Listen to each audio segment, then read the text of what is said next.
एक बहुत बड़ा तबका बचा जो किसान थे, जो मज़दूर थे, जो लोग थे, वो उनको पता ही नहीं था कि हम आज़ाद भी हो गए।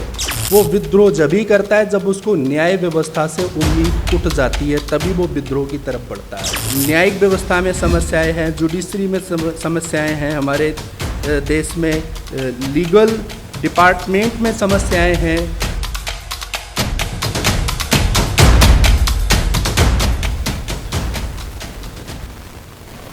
Thank you. मंच पे बैठे हुए सभी मेरे ऑनरेबल जस्टिस श्री राजेंद्र मेनन साहब, ऑनरेबल जस्टिस एस.एन. धिंगरा साहब व अन्य सभी लोग, डॉक्टर ए.पी. सिंह जी, अश्विनी उपाध्याय जी, सुनील शर्मा जी, हमारे अध्यक्ष, सभी का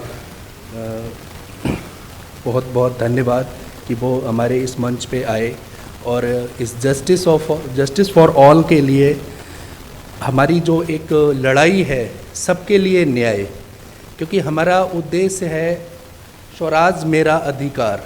स्वराज क्योंकि अपना ही हमारा देश आज़ाद हुआ तो उस समय आज़ादी का मतलब हर किसी को नहीं पता था कि आज़ादी क्या है। ये उस समय आज़ादी कुछ लोगों को मिली, जो लोग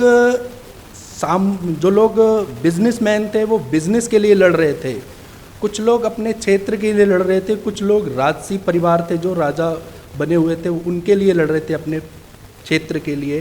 कुछ लोग राजनीति के लिए लड़ रहे थे। एक बहुत बड़ा तबका बचा जो किसान थे, जो मज़दूर थे, जो लोग थे, वो उनको पता ही नहीं था कि हम आज़ाद भी हो गए। शायद वो आज भी उनको नहीं पता कि वो आज आज़ाद हैं, क्योंकि उनको वो सब सुविधाएं नहीं मिली हमारे देश में जो मिलनी चाहिए थी, जिनके वो हकदार थे। इसी बात को लेकर के हमारे देश में कई बार आवाज़ें उठी। एक चीज़ हमने हमेशा देखी होगी कि आज़ादी से पहले भी आंदोलन हमारे देश में हुए और आज़ादी के बाद भी हमारे देश में आंदोलन हो रहे हैं, लगातार आंदोलन हो रहे हैं।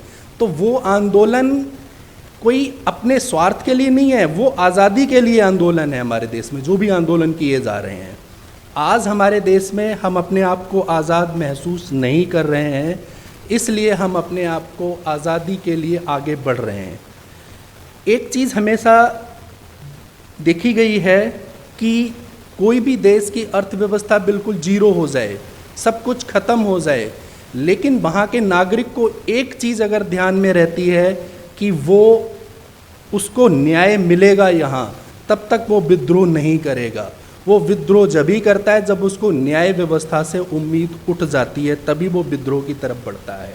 तो हमारे देश में हमारे ऑनरेबल जस्टिस एस.एन. धिंगरा साहब, हमारे ऑनरेबल जस्टिस राजेंद्र मेनन साहब बैठे हुए हैं, जिन्होंने अपने जुडिशरी में आकर के अपनी पद की गरिमा बढ़ाई और उन्होंने ऐसे ऐसे जजमेंट दिए जिन पे कि एक आम आदमी रिलाई कर सकता, जिन पे कि एक आम आदमी को ये महसूस हुआ कि उसको आज न्याय मिला।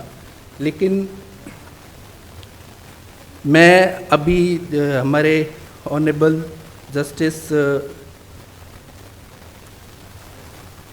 राजेंद्र मेनन साहब को सुन रहा था, तो उन्होंने कई चीज़ें बताई कि हमारे यहाँ जो प्रॉब्लम्स हैं, जो हमारे यहाँ समस्याएं हैं, जो हमारे यहाँ न्यायिक व्यवस्था में समस्याएं हैं, जुडिशरी में समस्याएं हैं, हमारे देश में लीगल डिपार्टमेंट में समस्याएं हैं और हमारे एडवोकेसी में समस्याएं हैं।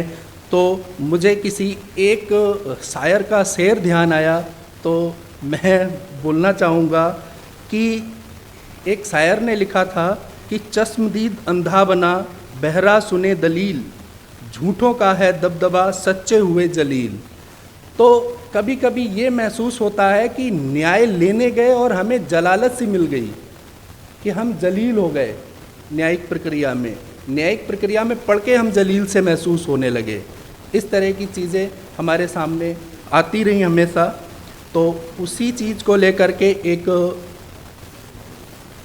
हमने मंच तैयार किया है, जस्टिस फॉर ऑल, स्वराज मेरा अधिकार।